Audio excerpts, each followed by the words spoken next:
And I'm proud to be an American, where at least I know I'm free.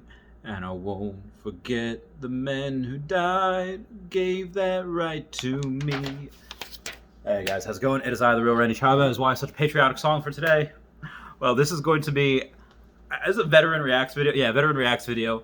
Again, my name is real Randy Chavez, United States Air Force from 2012 to 2016, and this one's going to be, someone asked on Facebook, what is the dumbest thing you were instructed to do? And I'm just going to read all the responses. This is going to be great. Anyone does not know, no one in the military, never been, or hasn't spent much time around one, we are told to do some stupid stuff. I'm trying to think of some of the things that I was asked to do in there that was just, by God, like, this makes zero sense. I'll come into it in mind as I read these. Let's see. There's a bunch of previous comments here. So as I go to the previous comments, I'm just gonna tell you one of my stories, which is about, we have these things in the 2T2 world, as air transportation. They're called crews. The crews on an aircraft, basically they do training missions. They do actual missions, but the training missions that they do, the flyovers, they get like a box lunch for it. And the box lunch is like a random thing of like maybe chicken tenders, like a drink, like water, like a small, like a cookie, like a snack, just something, like whatever. And a lot of times, these flight crews have the gall to say like, we're not gonna leave yet. We're gonna make you guys late because we don't have barbecue sauce, like in our box lunch meals. I was like, oh my God, are you kidding? They are such prima donnas. They are so salty. So anyway, oh my God, Facebook message is blowing up. So somebody said, pick up a roach that a master sergeant with empty hands walked by and saw first, meaning that master sergeant walked by, did not do anything with the roach, and he asked somebody else to do it. Alexander says, mop concrete outside because there was nothing left for the E3s to do. E3 is just the rank system. E1 and E2 are like the lowest of the low.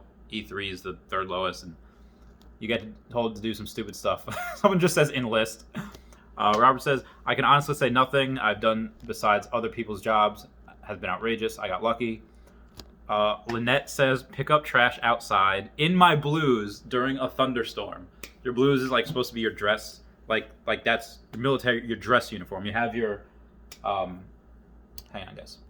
So you have your normal everyday ABUs that you wear like for everything, and then you have your blues, which are supposed to be dress, and I don't know why they're making her do that. And thought that's just ridiculous. Ryan says, not me, but some people in our shop were instructed to go out onto the flight line with a screwdriver and dig out the broken concrete bits because they were FOD. In Afghanistan. FOD is foreign object damage. Little of these, like, a lot of planes like, oh, no, watch out for FOD. You're supposed to pick up anything that you see that's loose that can get caught into the, engines of an aircraft. And a lot of times, some aircraft won't take off if there are birds or animals on the freeway because they can mess up an engine. They get caught in there. But I don't know why. There's FOD everywhere in Afghanistan. I don't know where it was. Maybe it was Kandahar, Bagram, any one of the forward operating bases. But that's ridiculous. I would like to see hide in bushes at night to observe and secure the wing commander's inflatable Christmas decorations. Commanders do some funny stuff.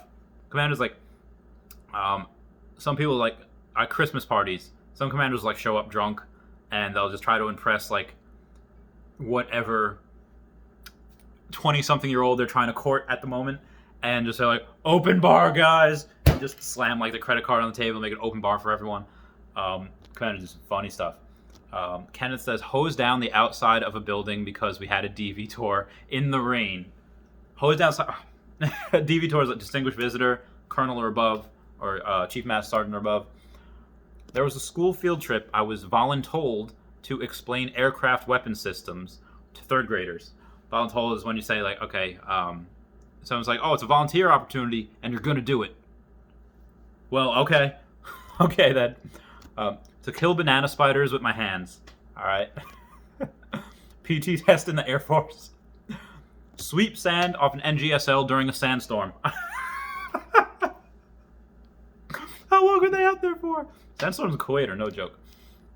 Rearrange all flight line vehicles in order from biggest to smallest. A chief tried to get me to. Oh, that's a lot. I'm not even gonna go in that. Literally had to paint rocks as an airman. They went from white to red. I would love to know the story behind that. Why were they told to do that? Called in on a Saturday morning to march around Pope Air Force Base, because some dude got a DUI. Oh, and got picked out to yell the Airman's Creed one time for no reason besides the fact that the first sergeant took a liking to me. Sign in 1800, even though I knew the blinker fluid was low. 1800 is one of those vehicle forms that you say, oh, yep, everything's good on here. Got all the chains, got all the tie-down equipment. Blinker fluid's good. Vacuum cobwebs off the wall with an extendo shop vac and using a broom. All right, that's... check the PSI on all of the vehicles in our aerial ports flight. Then when it wasn't done the way the NCO wanted it done, we drove all the vehicles in a line and rechecked them again until they were full according to PSI on the tires.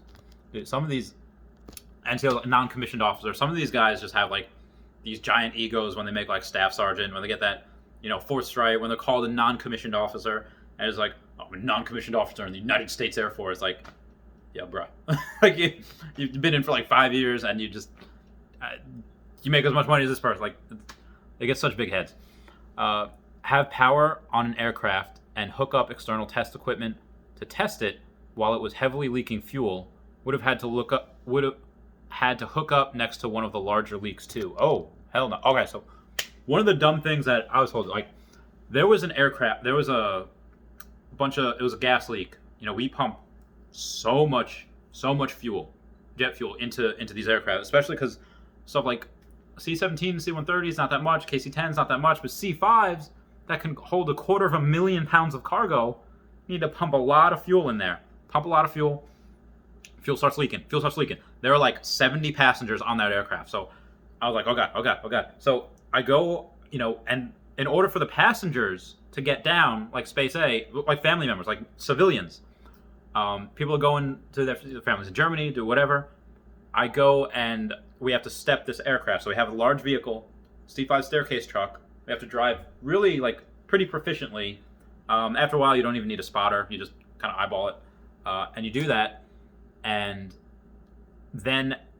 only then can the passengers get off. So I have to step this aircraft. My friend Jesse gets in with me. I said, hey, go and make sure the people meet at the front of the aircraft. And we're the only ones doing anything. The crew is just like, nope. As soon as we get the stairs, the crew's like, nope. They yeet themselves out of there and they go onto the front of the aircraft. Don't even count the passengers. Luckily, my friend Jesse had the manifest. And it was like, okay, count everyone. But as per the regulations, when there are people in the aircraft, there has to be one person in the C-5 staircase truck. Has to be one manning it. So I was like, while people are coming down it, so I have to stay there, hoping that this bird does not catch fire, hoping that I do not have to just like pray my life away. And finally, after the last person comes out, friend Jesse bangs. He's like, "We're good." So I try to get the key, and I can't get the key out. And another one of the regulations for C-5 staircase truck is you can't leave it running with nobody manned inside. So I have to stay in there. And I lean on the glass, like, and I look at my friend Jesse, like, I was like, about at that point, I was like, it's not worth it. It's not worth it. I'm gonna die here. So I get out, and then I was like, you're gonna have somebody else, like, on the next shift get the key. Like, it's too dangerous. I can't. So yeah, that was stupid. Rearranged all the sandbags to face the same way on a 2-mile fuel pipeline. Oh my God. Why would they do that to their airmen? Combat proud. Paint the outside of a building while it was 35 degrees in the snow-rain mix. Needless to say, we were back scraping off the paint 2 days later. Oh my goodness. Yeah, this is going to go on forever. I don't want to go on. I'm going to read just a couple more. Give a post briefing to a picture of our senior repeatedly while the OD canine handler had his dog barking at me at the end of his leash trying to bite me. He stopped after about 5 minutes because they had to go somewhere. I was there for half hour. Oh my God. That was all. All right, guys. I love you. I hope some of this finds some of my fellow veterans and you're just like, yeah, if you're a veteran, comment down below what, like, the stupidest thing you've been told to do in the military. All right. I love you guys. Goodbye. Meow, meow.